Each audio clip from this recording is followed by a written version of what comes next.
Et l'Éternel a parlé à Moïse et a dit, « Parle à Aaron et à ses fils et dis, ainsi vous bénirez les enfants d'Israël. Dites vers eux, l'Éternel te bénira et te gardera. L'Éternel illuminera sa face sur toi, il aura de la bienveillance pour toi. L'Éternel lèvera son visage vers toi, il te donnera la paix. Et ils énonceront mon nom sur les enfants d'Israël, et moi je les bénirai.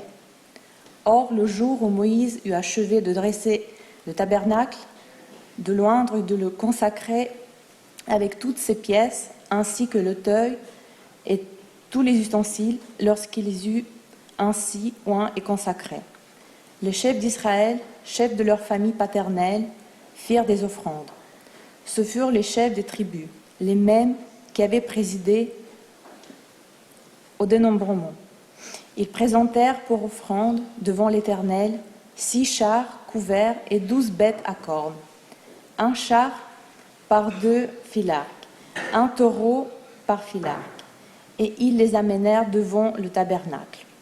Et l'Éternel dit à Moïse ce qui suit. « Reçois ces présents de leur part. Ils seront employés au service de la tente d'assignation.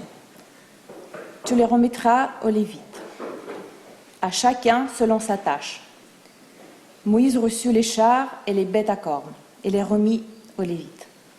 Il donna 2 chars et 4 taureaux aux enfants de garçons, eu égard à leurs tâches, et les 4 autres chars et les 8 autres taureaux, il les donna aux enfants de Merari, eu égard à leurs tâches, dirigés par Ithamar, fils d'Aaron, le pontife.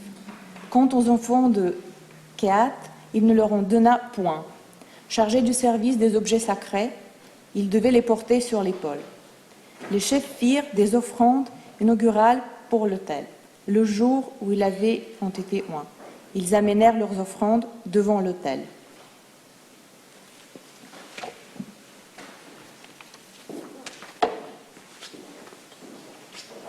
Vous avez bien entendu reconnu les premiers versets.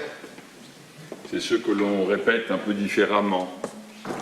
On dit c'est grâce au lieu de dire sa bienveillance pour vous.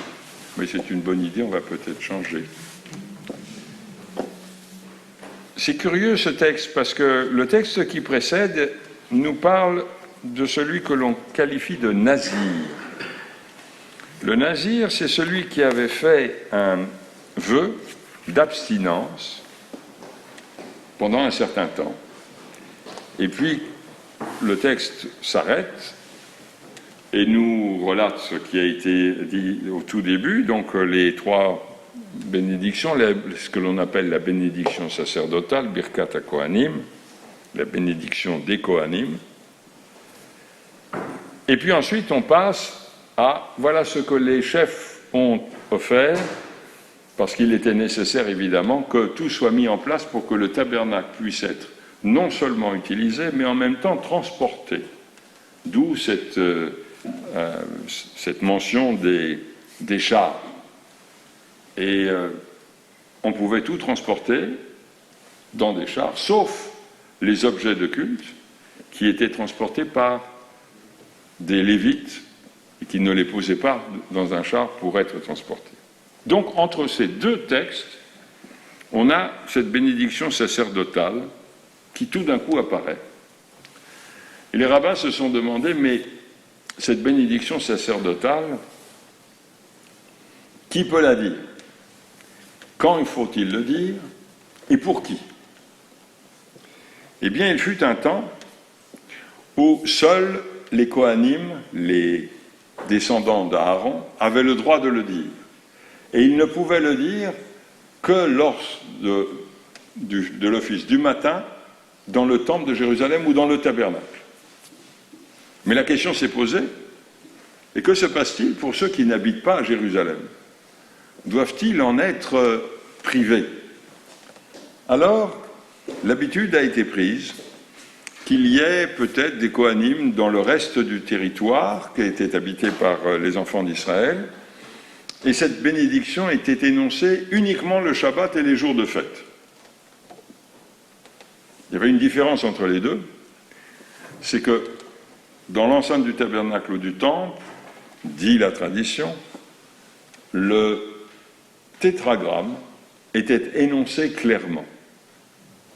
Mais à l'extérieur, eh bien, il faisait comme nous faisons aujourd'hui, c'est-à-dire que nous remplaçons le tétragramme par un autre nom, qui est en général Adonai, mais cela devait être dit par des Kohanim.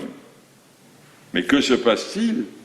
La question est posée pour les Juifs qui résidaient plus tard en Babylonie ou dans le nord de l'Égypte, où il n'y avait pas de Kohanim, c'est-à-dire qu'il n'y avait pas la relation, on n'était pas sur le territoire qui était relié à Jérusalem, on était sur un autre territoire. Et là, cela a été élargi. Pouvait le dire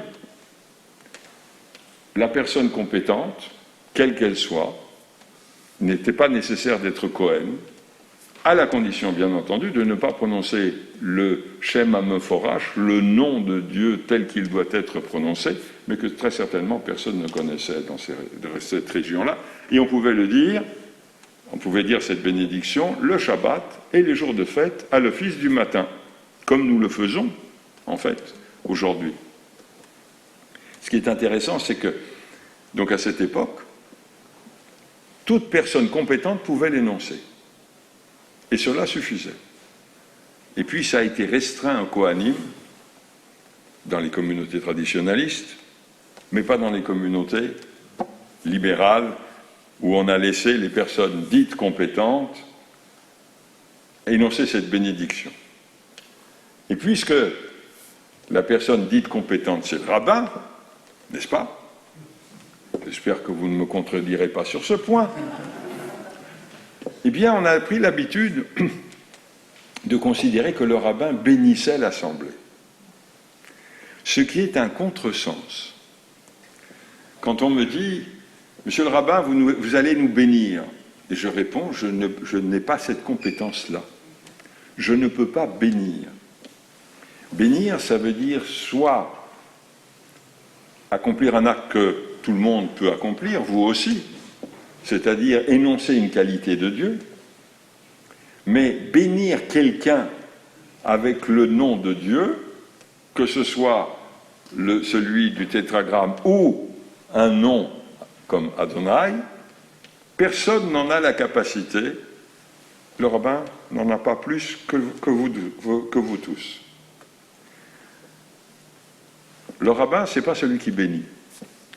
Le rabbin, c'est celui qui réunit les gens, c'est celui qui enseigne, c'est celui qui commande, c'est celui qui quelquefois juge lorsque un cas lui est proposé, que ce soit pour le statut personnel d'une personne ou pour toute autre chose, pour lequel il serait compétent si on s'adressait à lui, mais ce n'est pas un bénisseur.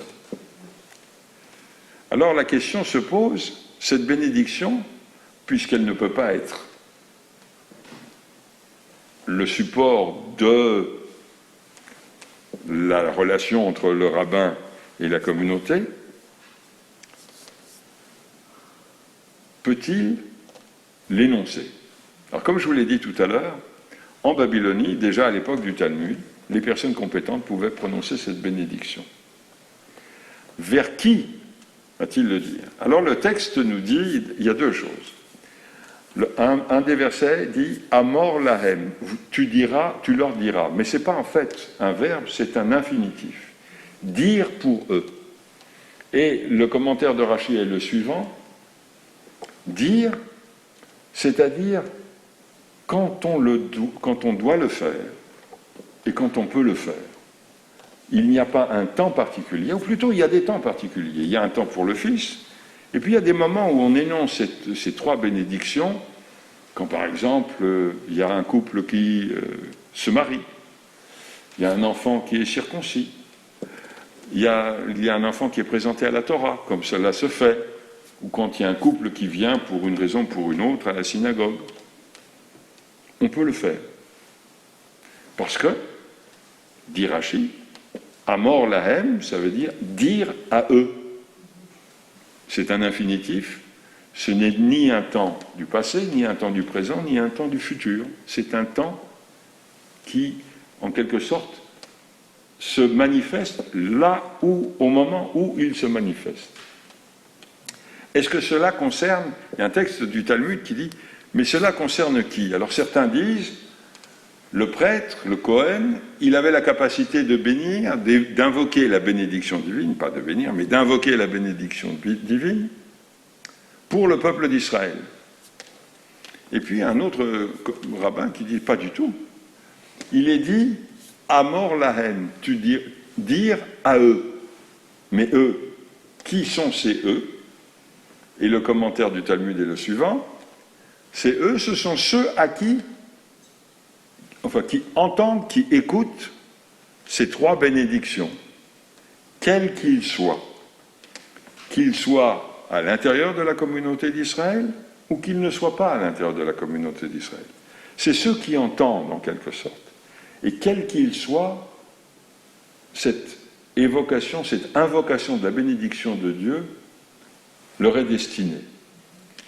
Et puis, il y a un rabbin qui a dit, regardez le nombre de lettres de la première bénédiction, il y en a 25.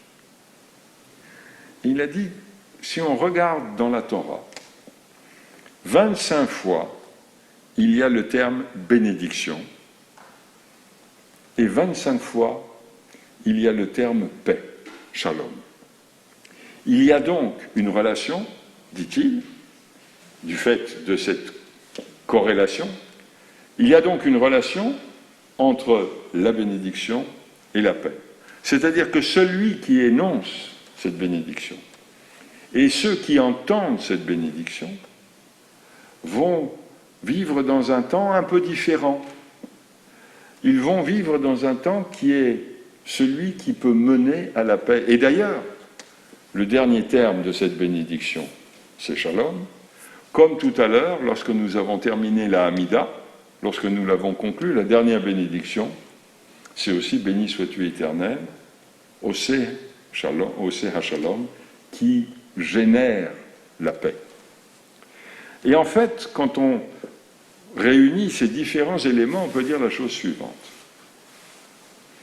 Puisque chacun est dans la capacité de l'énoncer, puisqu'à certains moments, on doit l'énoncer, et puisqu'à d'autres moments, nous sommes invités à l'énoncer, nous devrions peut-être l'énoncer un peu plus souvent, ne serait-ce que pour passer de la première à la dernière. Pourquoi? Parce que si vous regardez les nombres de mots, la première est composée de 3 mots, et les commentateurs disent c'est les 3 patriarches. C'est grâce à ces 3 patriarches que nous sommes là. La deuxième, elle est composée de 5 mots. Ce sont les 5 livres de la Torah. Et la troisième, elle est composée de 7 mots. Alors, à quoi cela fait allusion, d'après vous? 7.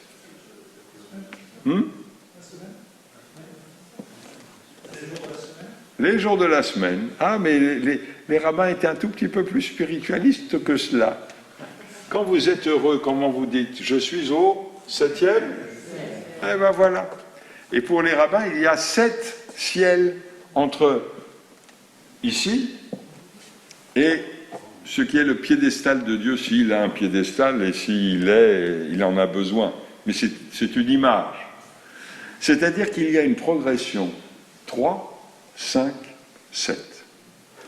Et celui qui l'énonce, comme ceux qui le reçoivent, eh bien, ils doivent passer par ces 3 patriarches, c'est-à-dire ce socle qui est le nôtre, par ces 5 livres de la Torah, cet enseignement qui est le nôtre, pour aboutir au 7e ciel.